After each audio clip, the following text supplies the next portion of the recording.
श्री शिवाय नमस्तु भयम। दोस्तों, जैसा कि आप सभी लोग जानते हैं कि 1 जुलाई 2026 यानी बुधवार को पड़ रही है आषाढ़ मास की कृष्ण पक्ष प्रतिपदा तिथि। और दोस्तों, यह वह तिथि है जो आषाढ़ मास में पड़ने वाली सबसे बड़ी तिथि है, क्योंकि ये आषाढ़ मास में पड़ने वाली है और इसका बहुत ही बड़ा और विशेष महत्व होता है। पूज्य गुरु जी ने कहा है कि अगर कभी भी मौका लग जाए और आषाढ़ मास की प्रतिपदा तिथि बुधवार को पड़ जाए तो आप लोगों को 7 हरा दुर्वा का उपाय तो अवश्य ही करना चाहिए। इन दोनों का संयोग बहुत ही कम आता है। इसी के साथ में गुरु जी ने अपनी शिव पुराण कथा में बताया है कि इस दिन आपको 7 दुर्वा का उपाय तो आपको अवश्य ही करना चाहिए, क्योंकि ऐसा दिन पूरे साल में सिर्फ एक ही बार आता है। और दोस्तों, आप सभी लोग जानते हो कि बुधवार का अगर सबसे करने को लेकर आता है बड़ा उपाय है तो वह 7 हरा दुर्वा वाला उपाय है। तो दोस्तों, इस बुधवार प्रतिपदा तिथि के दिन आप लोगों को इस 7 हरा दुर्वा वाला उपाय को जरूर करना है। बहुत सारे लोग होंगे जिन लोगों ने इस उपाय को ना किया हो, मतलब पूरा साल निकल गया, उन्होंने किसी भी दिन इस 7 हरा दुर्वा वाला उपाय को ना किया हो। पर दोस्तों, आपके पास एक आखिरी मौका बचा हुआ है जो कि 1 जुलाई के दिन है। तो इस दिन आप लोगों को इस वाले उपाय को जरूर कर लेना। भले ही आपने पूरे महीने भर इस उपाय को ना किया हो, पर अगर आपने इस आषाढ़ मास के बुधवार प्रतिपदा तिथि के दिन अगर इस वाले उपाय को कर लिया तो आपको इस उपाय को करने का वो फल मिलेगा जिसकी आपने कभी कल्पना भी नहीं करी होगी। इसीलिए आप लोग इस वाले उपाय को एक बार जरूर कर लेना है, ताकि आप लोगों के हाथ से ये प्रत्येश को मौका ना जा सके और आपको इस उपाय को करने का फल मिल सके। दोस्तों, ये उपाय पंडित जी ने अपनी अभी ही शिव महापुराण की कथा में बताया है, जिस उपाय को आज हम आपको बहुत अच्छे से समझाने वाले हैं। इस वीडियो को देखने के बाद इस उपाय को समझने के लिए आपको कोई और वीडियो को देखने की जरूरत नहीं पड़ेगी। तो चलिए दोस्तों, उपाय को शुरू करते हैं। देखिए, ये इस आषाढ़ मास के बुधवार प्रतिपदा तिथि के दिन ये इतना खास होता है, इतना महत्वपूर्ण होता है। देखा गया है कभी कभी बड़े बड़े पूजा पाठ अनुष्ठान से जो मनोकामना पूर्ण नहीं होते, वो आषाढ़ मास के बुधवार प्रतिपदा तिथि के दिन एक छोटे से उपाय करने से ही आपकी मनोकामना पूर्ण हो जाती है। और बहुत सारे लोगों ने इस उपाय को किया भी है और उनको इस उपाय को करने का फल भी जरूर मिला है। अगर आप लोग भी इस उपाय को करना चाहते हैं तो आप इस उपाय को पहले अच्छे से समझ लेना, सुन लेना, उसके बाद करना। आपको इस उपाय का फल जरूर ही, और इस उपाय को कर लेने से आपके घर में चाहे किसी भी प्रकार की दुख और समस्या क्यों ना चल रही हो, आपको उसका कारण भी नहीं पता है कि भाई ये समस्या किस कारण से चल रही है। उसका कुछ भी कारण हो सकता है, जैसे इसे पितृदोष हो सकता है या किसी भी तरह का मंगल दोष भी हो सकता है। तो इस दिन आप लोगों को ये वाला उपाय कर लेना है। ये एक ऐसा उपाय है जिस उपाय को अगर किसी विशेष दिन पर किया जाए तो भाई उस विशेष दिन का जो है वो तो मिलता ही मिलता है, पर हमने उस दिन पर इस उपाय को किया है तो हमें उससे भी बड़ा फल मिलता है, और फल बहुत जल्दी मिलता है, क्योंकि आप इस उपाय को बहुत ही बड़े और विशेष दिन पर कर रहे हो। तो चलिए अब उपाय के बारे में बात करते हैं, लेकिन उससे पहले आप लोगों को यह जानना आवश्यक है कि आखिर यह उपाय किस समय करना है, किसको करना है और कैसे करना है। तो चलिए हम आगे आपको वीडियो में एक एक करके बता देते हैं। उससे पहले अगर आप लोग हमारे चैनल पर पहली बार हैं तो हमारे चैनल को सब्सक्राइब करना ना भूलें, और अगर आपके पास कोई सवाल है तो आप हमें कमेंट बॉक्स में बता सकते हैं। और अगर आपको हमारा वीडियो पसंद आया है तो आप हमें लाइक और शेयर करना ना भूलें। और अगर आपको हमारे चैनल की जानकारी चाहिए तो आप हमें फॉलो कर सकते हैं, और अगर आपके पास कोई प्रश्न है तो आप हमें कमेंट बॉक्स में बता सकते हैं। पहली बार आए हैं या फिर मेरी आवाज आज पहली बार सुन रहे हैं तो हमारे चैनल को सब्सक्राइब जरूर कर लेना, और इस वीडियो को करके कमेंट बॉक्स में श्री शिवाय नमस्तु भयम ओम नमः शिवाय जरूर टाइप कर देना। तो दोस्तों, इस 7 दुर्वा वाला उपाय को हमें इस बुधवार प्रतिपदा तिथि के दिन कैसे करना है, किसको करना है, किस समय करना है और कहां पर करना है, ये सारे सवालों के जवाब आपको इस वीडियो में मिल जाएंगे। और जो ये वीडियो देखेगा भाई उसको 7 हरा दुर्वा वाला उपाय जरूर करना चाहिए, क्योंकि इस दिन 7 दुर्वा का भी बहुत ही बड़ा और विशेष महत्व होता है। और जब बात आ जाए हरा दुर्वा की तो ये सोने पर सुहागा वाली बात हो जाती है, और ये एक बहुत ही बड़ा उपाय हो जाता है इस बुधवार प्रतिपदा तिथि का। तो अब दोस्तों, इस 7 हरा दुर्वा वाला उपाय को आखिर करना किसको है, सबसे पहले हम लोग वो बात जान लेते हैं। तो देखो, घर की जो बड़ी माताएं बहनें होती हैं, उन माताओं बहनों में से कोई भी एक बड़ी माता बहन इस वाले उपाय को कर सकती है। और दोस्तों, अगर आप चाहें तो अपने घर में से सभी सदस्यों भी इस उपाय को करवा सकते हैं। अगर किसी व्यक्ति की खुद की कोई मनोकामना है, खुद की कोई दुख और परेशानी है जो कि वो अपने लिए ही करना चाहता है इस वाले उपाय को, तो वो खुद अपने लिए भी कर सकता है। बाकी अगर कोई घर में से ऐसा है जो कि अपने पूरे घर परिवार की सुख और शांति के लिए यह वाला उपाय करना चाहता है, तो भाई वो भी करना चाहता है, सकता है, उसमें भी कोई दिक्कत वाली बात नहीं है। कहने का मतलब यह है कि इस उपाय को हर सदस्य भी कर सकता है और पूरे घर परिवार के सदस्य के लिए घर की बड़ी माताओं बहनों में से कोई एक माता बहन भी कर सकती है। माताएं बहनें अगर घर में उपस्थित ना हो या वह ये वाला उपाय ना कर पा रही हो तो फिर घर का कोई बड़ा सदस्य भी इस 7 हरा दूर्वा वाला उपाय को कर सकता है, चाहे फिर वह पुरुष ही क्यों ना हो, उसमें कोई भी दिक्कत वाली बात नहीं है। अब दोस्तों जो अगला प्रश्न निकल कर आता है वह यह आता है इसको लेकर कि आखिर इस उपाय को हमें किस समय करना है, सुबह के समय करना है कि शाम के समय करना है। तो देखो इस वाले उपाय को आप लोग सुबह के समय भी कर सकते हो और शाम के समय प्रदोष काल में भी कर सकते हो। अब अगर आप पूछो कि भाई सबसे उत्तम समय कौन सा रहेगा इस 7 हरा दूर्वा वाला उपाय को करने का, तो हम आपसे बस यही कहेंगे कि इस उपाय को आप सुबह के समय करेंगे तो ज्यादा बेहतर होगा। बाकी अगर प्रदोष काल के समय भी करेंगे तो भी अच्छा होगा, उसमें कोई भी दिक्कत वाली बात नहीं है। तो अब दोस्तों जो अगली सबसे बड़ी और महत्वपूर्ण बात आती है वो ये आती है कि सुबह अगर हम उपाय को करेंगे तो हमें कितने बजे से लेकर कितने बजे तक के बीच में करना है, और शाम के समय प्रदोष काल में करेंगे तो हमें कितने बजे से लेकर कितने बजे के बीच में करना है। तो देखो सुबह जितनी जल्दी हो सके आप उपाय को करने की कोशिश करना। बाकी अगर कारणवश लेट भी हो जाओ, थोड़ी देर भी हो जाए, तो 10 या 11 बजे तक भी आप उपाय कर लेना, पर 12 बजे से ज्यादा देरी ना हो। ठीक है, इस बात का ध्यान रखना। उसके बाद में दोस्तों अगर शाम के समय प्रदोष काल की बात करें, प्रदोष काल का जो समय है होता है वो शाम के 6 बजे से शुरू हो जाता है। मतलब शाम के 6 बजे से लेकर शाम के 6 बजे से रात के 8 बजे के बीच का जो समय होता है यह समय प्रदोष काल का समय होता है। तो इस उपाय को 7 या 8 बजे के बीच में भी कर सकते हो। मैं आप कभी भी इस वाले उपाय को कर सकते हो, उसमें कोई भी दिक्कत वाली बात नहीं है। तो आषाढ़ मास का महीना ही है जो आपको धन दौलत पुण्य दोनों ही देने वाला है। आषाढ़ मास के महीने में तुलसी का पूजन करके, श्री हरि विष्णु से जुड़े हुए कुछ उपाय करके आप अपने जीवन की निर्धनता, धन से जुड़ी समस्याएं, कर्जे से जुड़ी समस्याओं को हमेशा के लिए दूर कर सकते हैं। भगवान विष्णु को तुलसी अति प्रिय है, इसीलिए उनकी पूजा में भी विशेष रूप से हम तुलसी का उपयोग करते हैं। और बिना तुलसी दल के, बिना तुलसी मैया के श्री हरि विष्णु की पूजा और उनका भोग दोनों ही अधूरे होते हैं। इसीलिए आषाढ़ मास के महीने में ऐसा उपाय आपको बताने वाले हैं जिसे करने से श्री हरि विष्णु की असीम कृपा आपको मिलेगी और मां तुलसी से ऐसा आशीर्वाद मिलेगा। जीवन का हर दुख, हर कष्ट, गरीबी, निर्धनता, कर्जे से जुड़ी समस्याएं सब कुछ ही आपके जीवन से दूर हो जाएगा और सुख, समृद्धि, धन, वैभव, ऐश्वर्य सब कुछ आपको अपने जीवन में आसानी से मिलने लगेगा। तो चलिए बात कर लेते हैं कि कौन सा उपाय है तुलसी के पौधे में, कौन सी चीज आपको रखनी है और इस उपाय को किस समय करना है। देखिए सबसे पहले तो आपको बता दें कि अगर आपके घर में तुलसी का पौधा नहीं है तो आषाढ़ मास के महीने में एक तुलसी का पौधा अपने घर में लाकर जरूर लगाए, क्योंकि आषाढ़ मास के महीने में जो लोग अपने घर में तुलसी जी का पौधा लाकर लगाते हैं, मां तुलसी का पूजन करते हैं, कभी भी मां तुलसी उनके घर में निर्धनता नहीं रुकने देती है। हमेशा उनके घर में धन की वृद्धि होती है, धन की वर्षा होती है। तो जरूर से तुलसी का पौधा आप आषाढ़ मास के महीने में अपने घर जरूर लेकर आए और अच्छे से आपको मां तुलसी का पूजन करना है, मां तुलसी के पौधे की देखभाल करनी है। और वो कौन चीज है जो आपको तुलसी के पौधे में आषाढ़ मास के महीने 1 जुलाई बुधवार प्रतिपदा तिथि में रखना है।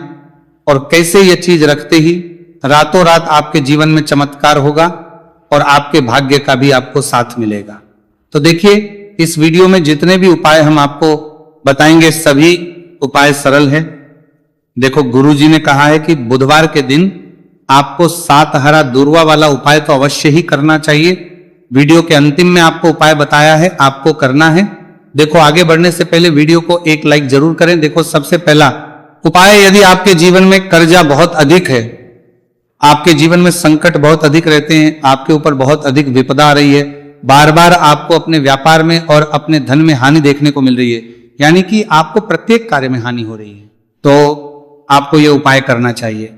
इस उपाय को करने के लिए आपको 2 चीजों की आवश्यकता होगी। सबसे पहले आप जानते हो जो कि भगवान गणेश जी को समर्पित होती है, तो आपको वह हरा दूर्वा की आवश्यकता होगी, साथ ही में 1 लोटा जल की आवश्यकता होगी।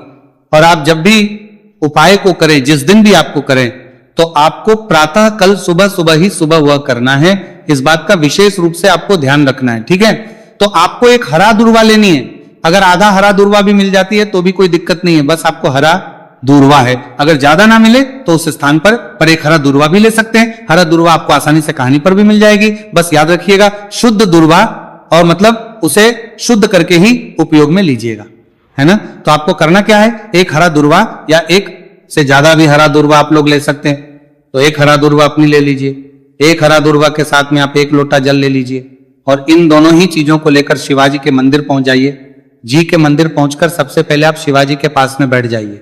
शिवाजी के पास में बैठने के बाद जो शिवाजी की शिवलिंग होगी, शिवलिंग के ऊपर सबसे पहले आपको यह दूर्वा को समर्पित करना है। दूर्वा को कुछ इस प्रकार से समर्पित करना है कि जो दूर्वा की दांडी का मुख होगा वह जलधारी की तरफ हो, जहां से जल नीचे करता है ना। और जो हरा दूर्वा का मिला हुआ भाग होगा वो अपने आप शिवाजी के पीछे की तरफ हो जाएगा। ठीक है, तो इस प्रकार से ये हरा दूर्वा का ये दूर्वा आपको भगवान शिवाजी का शिवलिंग के ऊपर समर्पित करनी है। और जो 1 लोटा जल आप अपने साथ लेकर आए हैं, इसी दूर के ऊपर भगवान शिवजी के शिवलिंग के ऊपर एक धारा से आपको समर्पित कर देना है। ठीक है, अब यहां पर देखने बात यह है कि यह उपाय इस व्यक्ति को करना है जिस व्यक्ति की नौकरी नहीं लग रही हो, जो व्यक्ति परीक्षा में पास होना चाहता हो, तो इस व्यक्ति को अपने हाथों से इस उपाय करना है, तभी उपाय कम करेगा। ठीक है, उपाय को करने के बाद आपको 3 महीने उपाय आपको कब तक करना है, जब तक कि आपकी नौकरी ना जाए। जब तक आप इस उपाय को नियम के साथ करो, आपकी नौकरी जरूर लगेगी। अब बात करते हैं दूसरे उपाय के बारे में। तो देखिए दूसरे उपाय जो है, देखिए इस उपाय के लिए आपको मात्र 1 लौंग का जोड़ा लेना है, यानी कि 2 फूल वाली लौंग लेनी है। साथ में आपको मात्र थोड़ा सा शहद लेना होगा और इसी के साथ में आपको तांबे के पात्र अंदर शुद्ध जल लेना होगा। अब देखिए इन सभी सामग्रियों को लेकर के आपको भगवान शिव के मंदिर में पहुंच जाना है। देखिए ये उपाय आप सुबह से लेकर शाम तक कर सकते हैं। तो वह सबसे पहले तो आपके पास जो 2 फूल वाली लौंग हैं, उन्हें आपको शहद के अंदर अच्छे से डुबो है, यानी कि दोनों लौंग पर आपको अच्छे से शहद का लेपन कर देना है। अब आपको जो आपके पास 1 लोटा जल है, सबसे पहले तो उसे शिवलिंग पर धीरे धीरे समर्पित करना है और श्री शिवाय नमस्तु भयम इसका जाप करते हुए समर्पित कर देना है। अब आपके पास जो 2 फूल वाली लौंग है शहद से, उसे आपको शिवलिंग पर अर्पित करना है और आपको प्रार्थना करनी है कि जीवन में जो रोग की स्थिति है वह समाप्त हो, जीवन के जो संकट और समस्याएं हैं वह सभी समाप्त हो, जीवन से जो कर्ज की समस्या है वह समाप्त हो। इस प्रकार से प्रार्थना करते हुए ये जो 2 फूल वाली लौंगी शहद संयुक्त, इस आपको शिवलिंग पर अर्पित कर देनी है। आपकी जो भी समस्या होगी इस बुधवार के दिन अवश्य ही समाप्त हो जाएगी। तो इस प्रकार से आपको पहला उपाय करना है। अब हम बात कर लेते हैं दूसरे उपाय के बारे में। देखिए ये उपाय आपके लिए सर्वश्रेष्ठ होने वाला है। देखिए इस उपाय के लिए आपको चाहिए होंगे 5 हरा मूंग के दाने, और मूंग के दाने कहीं से भी खंडित नहीं होने चाहिए, इस बात का ध्यान रखें। और इसी के साथ में आपको एक तांबे के पात्र के अंदर अपने घर से शुद्ध जल 1 लोटा जल ले लेना है। अब दोस्तों इन सभी सामग्रियों को लेकर के आपको सीधे पहुंच जाना है भगवान शिव के मंदिर में। देखिए इस उपाय को भी आप सुबह भी कर सकते हैं और शाम के समय में भी कर सकते हैं। देखिए भगवान शिव के मंदिर में पहुंचने के बाद आपके पास जो 5 हरे मूंग हैं, उनमें से पहला जो हरा मूंग है, आपको शिवलिंग के सामने जो नंदी महाराज होते हैं और उनका जो पैर उठा हुआ होता है, वहां पर आपको पहला हरा मूंग समर्पित करते हैं और आपको श्री शिवाय नमस्तु भयम इसका जाप कर लेना है। फिर आपको दूसरा हरा मूंग लेना है और शिवलिंग पर जो श्री गणेश जी वाला स्थान होता है, वहां पर आपको ये दूसरा हरा मूंग समर्पित कर देना है। यानी कि शिवलिंग के सीधे तरफ आपको ये दूसरा हरा मूंग समर्पित करना है और फिर आपको ओम गण गणपते नमः या फिर ओम श्री गणेशाय नमः इसका जाप कर लेना है। तीसरा हरा मूंग का दाना आपको भगवान शिव की सबसे प्रिय पुत्री माता अशोक सुंदरी वाले स्थान पर समर्पित करना। शिवलिंग की जो जलाधारी होती है, जहां से जल बह करके आता है, उसी जलाधारी के बीच में जो कहीं कहीं उठी हुई लाइन होती है सांप की आकृति के रूप में, वहीं पर आपको तीसरा हरा मूंग समर्पित करना है और फिर आपको ओम नमः शिवाय इसका जाप कर लेना है। अब दोस्तों चौथा जो हरा मूंग है, उसे आपको भगवान कार्तिकेय जी का जो स्थान होता है शिवलिंग पर, वहां पर आपको ये चौथा हरा मूंग का दाना समर्पित कर देना है और आप ओम नमः शिवाय इसका जाप कर लेना है। अब दोस्तों आपके पास जो 5वां और अंतिम हरा मूंग बचा हुआ है, उससे आपको उससे जल के पात्र के अंदर डाल देना है और इस हरे मूंग से युक्त जल से आपको भगवान शिव के शिवलिंग का अभिषेक कर देना है। जल आपको बिल्कुल धीरे धीरे समर्पित करते जाना है और लगातार आपको शिव महापुराण के मूल श्री शिवाय नमस्तु भयम इसका जाप करते रहना है। फिर आपको शिवलिंग के आगे बैठकर, यदि आप अपने बच्चों के लिए ये उपाय कर रहे हैं, यदि आप अपने बच्चों की बुद्धि ज्ञान और विवेक के लिए उपाय कर रहे हैं, तो उसके लिए आपको प्रार्थना कर लेनी है। या फिर व्यापार में वृद्धि करने के लिए ये उपाय कर रहे हैं तो उसकी कामना करते हुए आपको प्रार्थना कर लेनी है, या फिर अपनी नौकरी के लिए कर रहे हैं, या फिर अपने इंटरव्यू के लिए, या फिर धन की प्राप्ति के लिए कर रहे हैं, जिस भी कामना के लिए आप उपाय कर रहे हैं उसे परिपूर्ण करने के आपको महादेव से प्रार्थना कर लेनी है और फिर आपको वापस अपने घर आ जाना है। पूज्य गुरु जी ने कहा है कि जो भी व्यक्ति इस उपाय को कर लेता है तो यकीन मानिए आपके जीवन की जो सारे संकट, कष्ट और बाधाएं ही वह सभी समाप्त होंगे।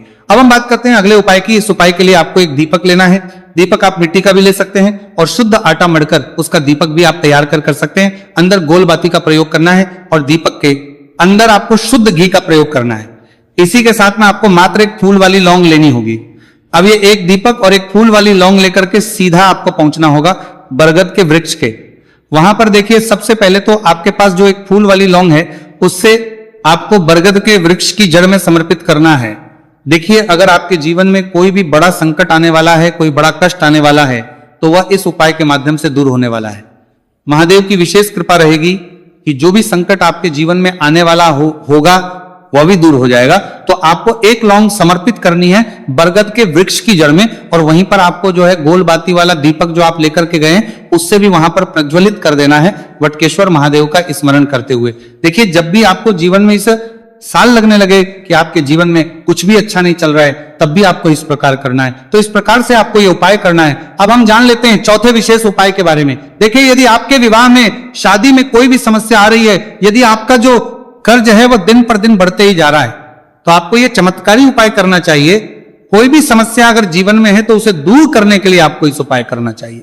मंगल दोष से जुड़ी हुई समस्या भी है तब आपको यह उपाय करना चाहिए। देखिए, इस उपाय के लिए आपको एक तांबे के पात्र के अंदर अपने घर से शुद्ध जल लेना है और इसी के साथ में आपको एक चुटकी लाल चंदन लेना होगा। अब आपको क्या करना है कि जो लाल चंदन आपने लिया है उसे आपको उससे जल के पात्र के अंदर डाल देना है, और ये जल जो है आपको लाल चंदन से युक्त तैयार कर लेना है, और ये लाल चंदन से युक्त जल आपको भगवान शिव के मंदिर में लेकर के पहुंचना है। लेकिन उपाय भी आप सुबह से लेकर के शाम तक कर सकते हैं।